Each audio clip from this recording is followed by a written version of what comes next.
নমস্কার। মুক্তকণ্ঠের পক্ষ থেকে আপনার কথা নিয়ে আমি আশিস বসু। কারা যেন বলেছিল আগামী পশ্চিম বাংলার মুখ্যমন্ত্রী ওই ফেরেববাজ ভাইপো? তারা কোথায়? কাউকে তো খুঁজে পাচ্ছি না। আজকে যে ধর্ণা মঞ্চ, রানী রাসমণি মনের ধর্ণা মঞ্চ তো হয়নি সুযোগ। উনি হয়তো ভুলে গেছেন যে 148 থেকে 150 বার হাইকোর্টে যেতে হয়েছিল এই কি বিজেপিদের এই মিটিং করার পারমিশন নেওয়ার জন্য।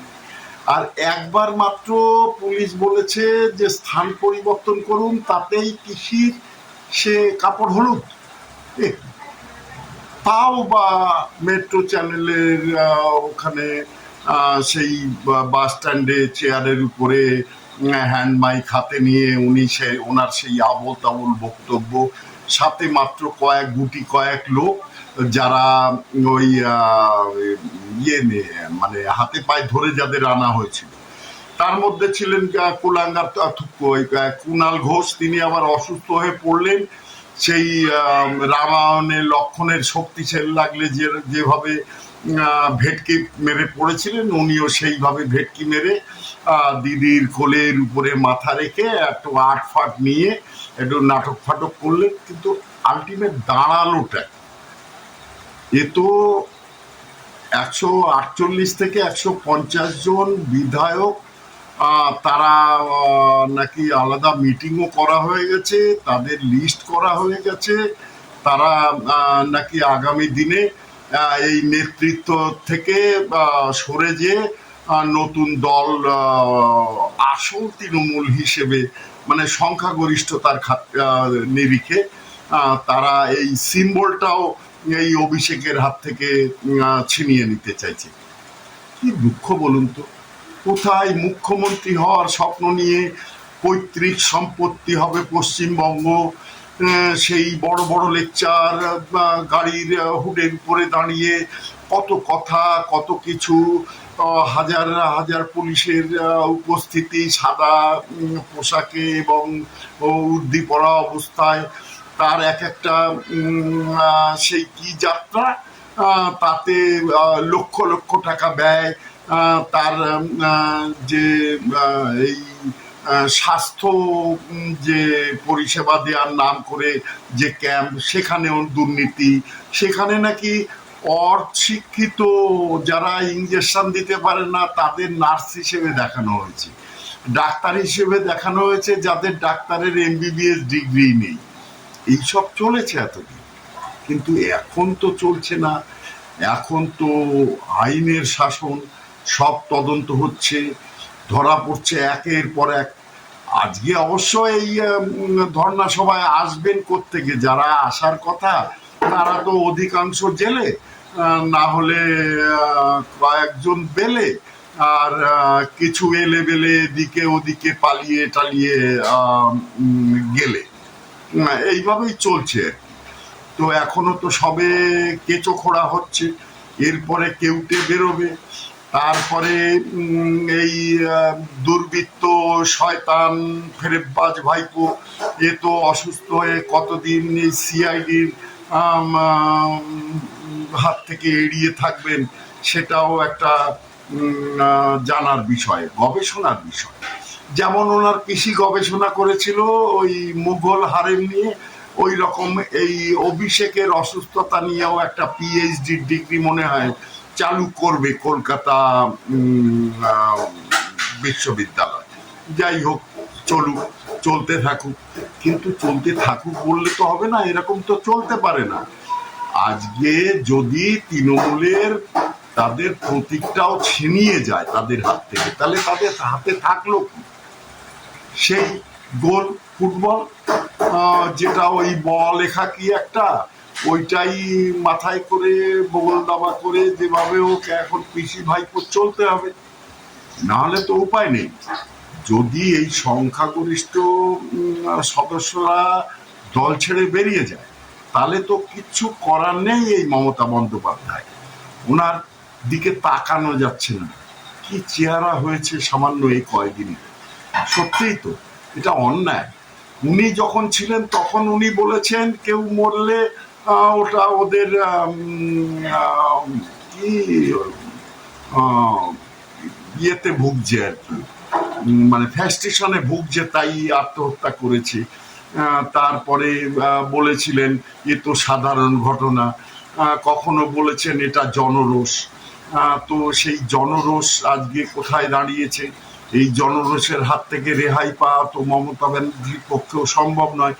তাই উনি আজকাল সভা সমিতিতে যাচ্ছেন না, গেলেও লোক হচ্ছে না দেখে উনি এখন ঠিক করেছেন ফেসবুকে লাইভে ওনার ওই আবোল তাবোল ভাট বকা এইগুলো উনি চালাবেন।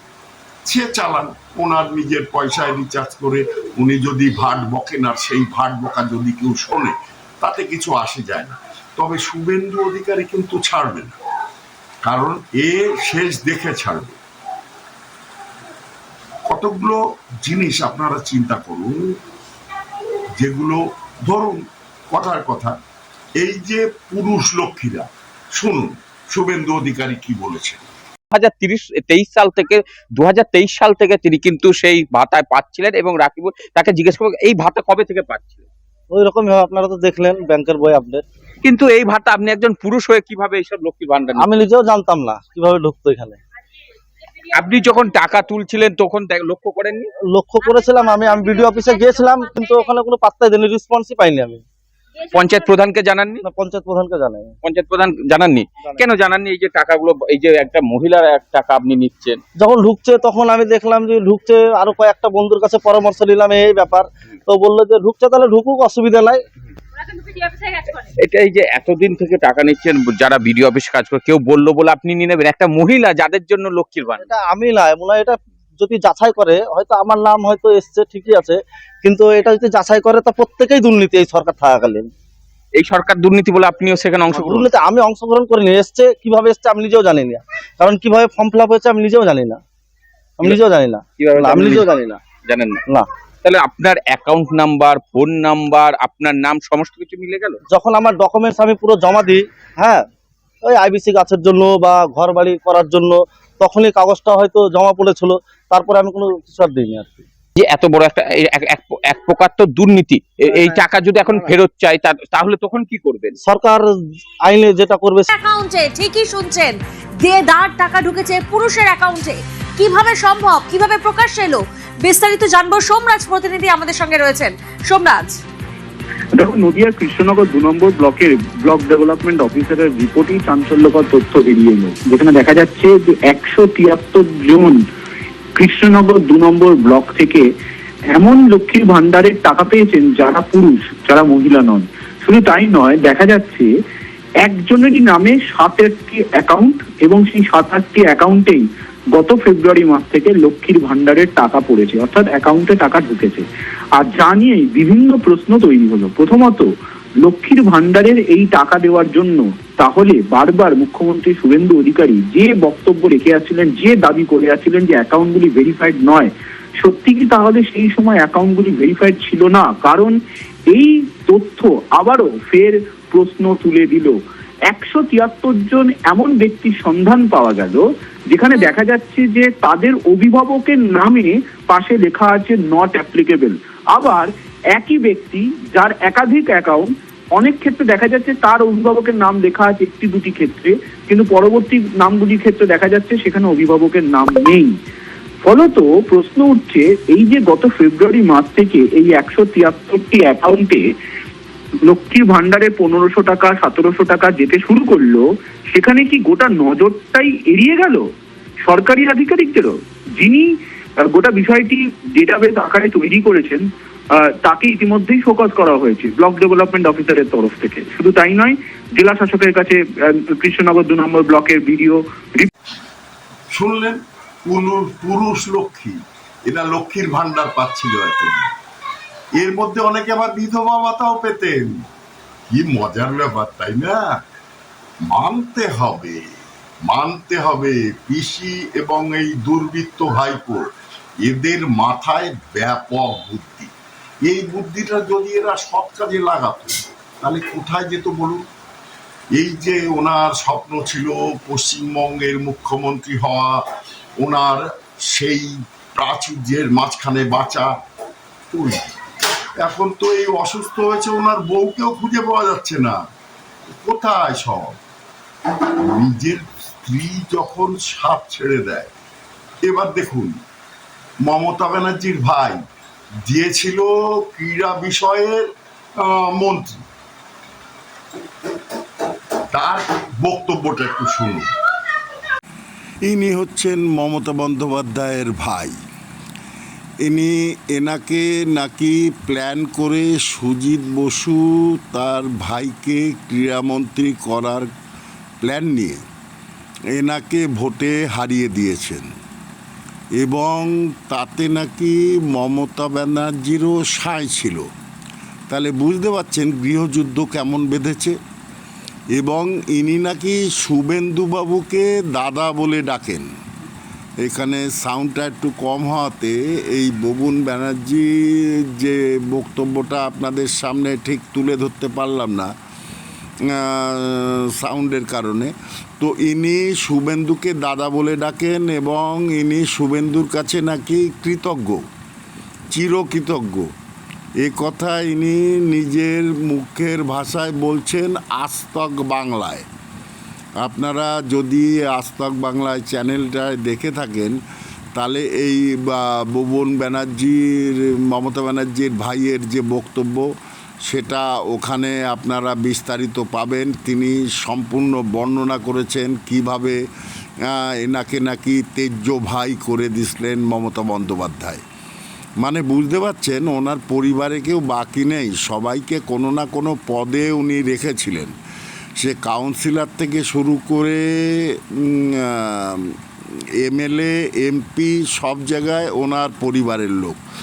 উনি চেয়েছিলেন সারা ভারতবর্ষে শুধু ওনার পরিবারের লোকই থাকুক, এই ভারতবর্ষটাকে ওনার পারিবারিক সাম্রাজ্য তৈরি করে নিতে।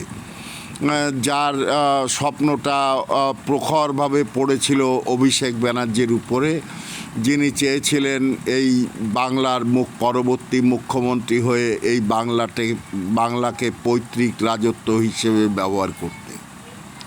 তাহলে বুঝতেই পাচ্ছেন দুঃখের বিষয়, আমি এখানে আপনাকে সাউন্ডটা দিতে পারিনি, কিন্তু আজ তাক বাংলায় এটার পুরো ডিটেল পাবেন।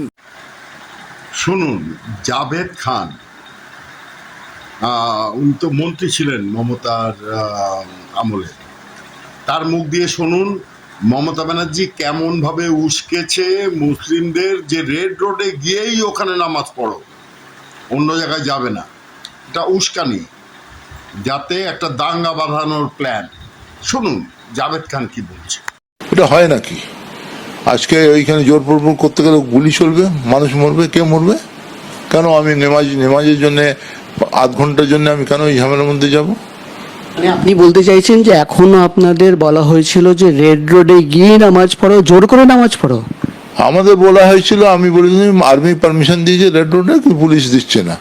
তো নেতৃত্ব বলতে পারতো কে ঠিক আছে আমি পুলিশের সঙ্গে কথা বলছি না, কোর্ট যাও, কোর্টে তোমাদের আমরা দেখছি, সেটাও করছি। তারপরে বলছি না ওইখানে কেন করতে দেবে, তোমরা ওইখানে বসে যাও, নেমাজ পড়ে দাও। আমি ওইটা সম্ভব নেই, মাইক কে লাগাতে দেবে? পুলিশ লাগাতে দেবে?